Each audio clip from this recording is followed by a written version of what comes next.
नमस्कार दोस्तों, मेरा नाम है गौरव और आपका बहुत बहुत स्वागत है स्टोरीज बाय गौरव में। तो बिना किसी डिले के इस कहानी को शुरू करते हैं। राजस्थान के एक गांव में वीर नाम का एक लड़का होता है जो बकरी चराता है। कुछ दिनों से उसे एक सपना आ रहा होता है, जिस सपने में एक आवाज़ उसे कहती है कि चंद्रवती किला में तुम्हारा एक खजाना इंतजार कर रहा है। शुरुआत के दिनों में तो वो सपने को इग्नोर कर देता है, मगर कई महीनों तक ऐसा होने के बाद उसे लगता है कि क्या सच में उसके लिए एक खजाना है। तो वो उस खजाने की तलाश में अपने घर छोड़कर निकल जाता है। रास्ते पर ही उसे लक्ष्मी नाम की एक व्यापारी मिलती है जो उससे पूछती है कि तुम अकेले कहाँ जा रहे हो। तो वीर बता देता है कि उसे सपना आता है चंद्रवती किला का और खजाने का, तो वो वहीं जा रहा है। लक्ष्मी उसे कहती है कि तुम्हारे पास कुछ खास पैसे तो नहीं है, तुम एक काम करो, मेरे दुकान पर काम करो, मैं तुम्हें रहने को और खाने को दूंगी। कुछ दिन में जब तुम्हारे पास कुछ पैसे इकट्ठे हो जाए तो तुम चले जाना। वीर मान जाता है उसकी बात और दिलो जान से उसके दुकान पर काम करने लगता है। एक रात वीर लक्ष्मी को उसके भाई से बात करते हुए सुनता है और वो दोनों ये बात कर रहे होते हैं कि जैसे ही चंद्रवती किला तक वो लोग पहुंचेंगे तो वो लोग दोनों मिलकर वीर को मार डालेंगे और सारा खजाना अपने नाम पर हड़प लेंगे। वीर इस बात को सुन के बहुत डर जाता है और वो भाग जाता है उस जगह से अपने कपड़े और पैसे लेकर। कुछ दिन और रास्ते पर चलते वीर को एक साधु महाराज दिखते हैं, जिनसे वीर पूछता है कि क्या चंद्रवती किला तक पहुंचने का रास्ता यही है। साधु महाराज मुस्कुराते हैं और वीर को कहते हैं कि सारा खजाना सोने का नहीं होता। वीर को कुछ समझ नहीं आता है तो वो उनको प्रणाम करता है और वहां से चला जाता है। कुछ दिन और रास्ते पर चलते हुए वीर को सच में चंद्रवती किला मिल जाता है।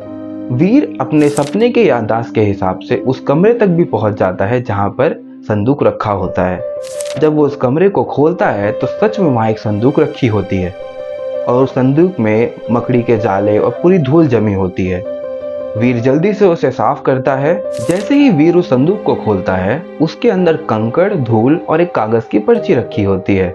जैसे ही वीर उस पर्ची को खोलता है तो उसके अंदर लिखा होता है कि तुमने इस रास्ते पर जितने भी एक्सपीरियंसेस किए हैं वही तुम्हारा असली खजाना है।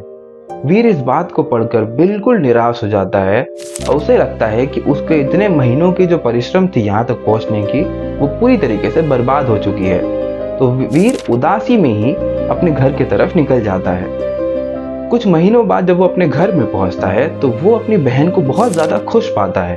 तो वो पूछता है कि क्या हुआ, तुम इतनी खुश क्यों हो।